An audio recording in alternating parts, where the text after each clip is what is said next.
Hey guys, welcome back. So this video is part 3 of my weaving tutorials. The first video I did showed you how to put the warp on your loom. The second video taught you the basic weave. This video is going to go even deeper into weaving and show you 3 different types of weaves. So you should already know the basic weave. In this video I'll show you how to do what's called the basket weave, the box weave, and the Rya Weave. And I'll show you some examples of each one of those. So let's get started. The first weave I'm going to show you is the basket weave, and it's this yellow weaving here. Basket weave is a little bit of a looser weave than the regular because instead of going over 1 under 1, you go over 2 under 2.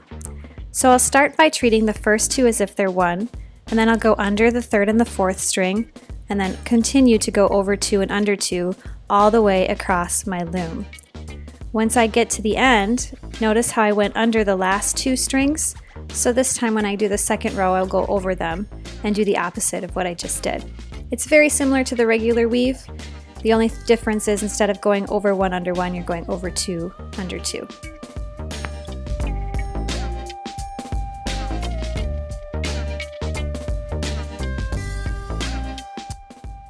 Because the basket weave is a looser weave, it's important that we do a regular weave in between. So I have a regular weave on the bottom, and then I did a basket weave, and now I'll do a regular weave on top of it, just to separate my warp strings a little bit.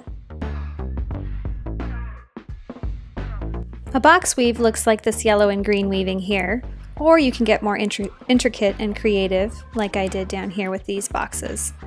I'm going to start with one color, and I'm going to do a regular weave partially across my loom. So this is over 1 under 1, and you can decide how wide you would like it here. It doesn't really matter, just as long as you're not going all the way across. For the box weave, you don't want to compress your box until you're completely finished. So I'm going to leave this a pretty loose weave. I'll go ahead and tie on my other color on the opposite side. And for this part, I need to thread my yarn onto a needle. So I'll take a small piece of paper, sandwich my yarn in between that paper, and then use it to guide it into the eye of the needle. After that, I need to tape off the end of my string so that it doesn't unravel.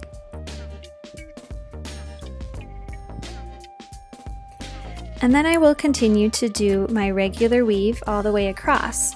The only difference here is I'm actually going to weave it onto the same warp string that I wove my yellow yarn onto. So as I do each row, I'm going to move the loops of the yellow weaving down 1. So I'm going to start at the bottom, go all the way back across, and when I do my 3rd row, I'll move that loop down 1.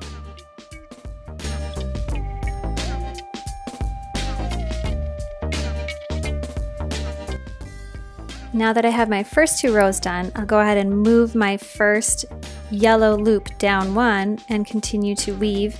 This time I'm going in between the 2 yellow loops.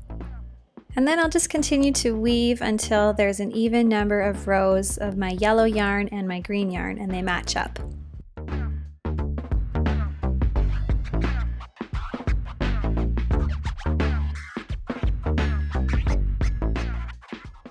And now that I have a few rows done, I want to give you a close-up of what this should look like. Notice how I alternate colors, my green and then my yellow, green and yellow.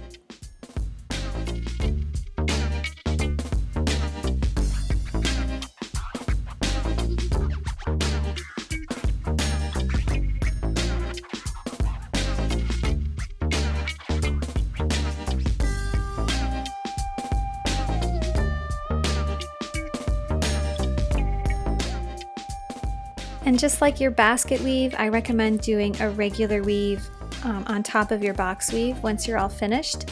This just keeps things organized and makes it easier for whichever weave you decide to do next.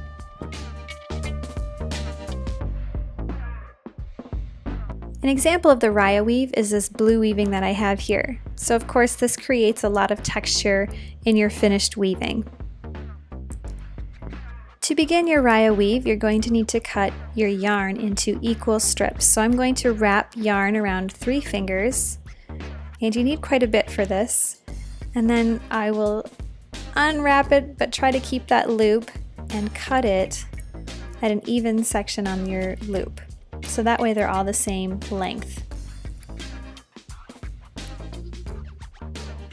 I have one here that's a little shorter than the rest, it's just from the end. And then I'm ready to begin. So I'll start by taking my first 2 warp strings and wrapping it around and under. To do my next weaving, I need my 2nd and 3rd warp strings. This is a common mistake. A lot of times students will go to the 3rd and the 4th, but you actually need to wrap one of your warp strings twice. So for my 3rd Rya weave, I'm going to grab my 3rd and my 4th warp string and wrap them down and pull them through. I'll then continue to do this all the way across.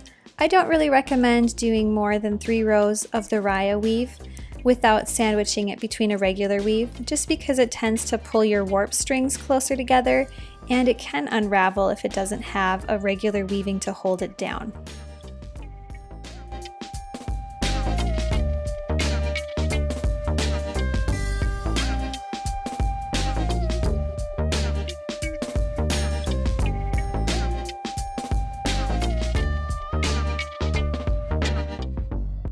And just like my other weavings, I also want to sandwich the Rya weave between a regular weaving.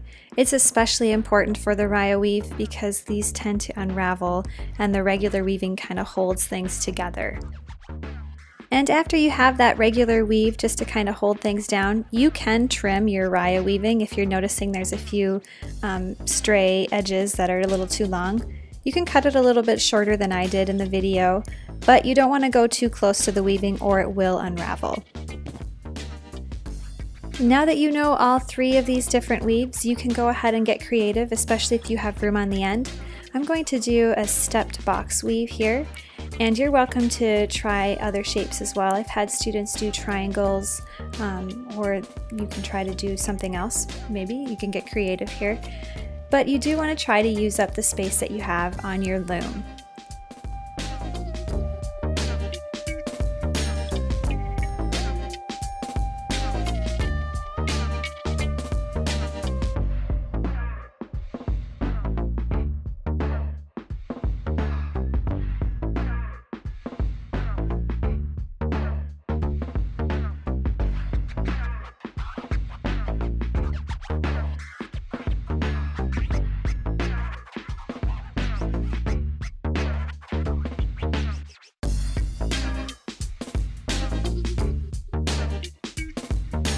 Once you're all done weaving, you're ready to take it off the loom. I'm going to start from the bottom and pull off all of these loops, and then you need to take a minute and kind of squish your weaving around just to get rid of any loose loops. And I also need to pull off the loops from the top of my warp. Some of you will have more or less string depending on how far you wove up your loom. I'm going to cut off the part that I tied down, and then I'm going to just kind of organize my strings here. And all of these hoops actually have to get cut. So I'm going to cut all these hoops first before I can move on to tying it off. And once all of these hoops are cut, I can go ahead and start tying them together. So I'm going to start with my first 2, tie them into a knot, and work my way all the way along this weaving. If you don't tie these, it can actually unravel. So this is a really important last step. The fringes that are left over from your warp strings, you can leave if you would like, if you like the way that they look, or you can trim them off. That's your creative choice. Once you have that done, you are finished with your weaving. Thank you guys so much for watching the video with me today. I cannot wait to see what you create.